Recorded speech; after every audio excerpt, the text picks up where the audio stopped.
Бір қарттың 3 ұлы болыпты. Бір күні қарт ұлдарын жинап алып, «Мен қартайдым, біреуің үйдің иесі боласыңдар. Кімнің ақылы байлығына сай болса, сол мұрагерім болады.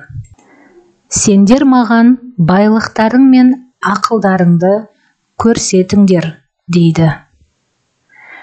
Үлкен ұлы асыл тас салған жүзігін көрсетіп, «Міне, менің байлығым, ал кім бай болса, сол ақылды», дейді.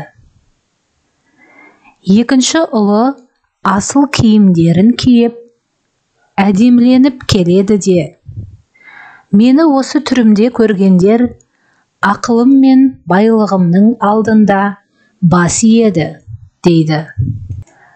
Әкесі үлкен балаларына қарап, басын шайқады да, кенже ұлына бұрылды. «Сен неге үндемейсің? Сен қандай байлығыңмен мақтанасың?» дейді.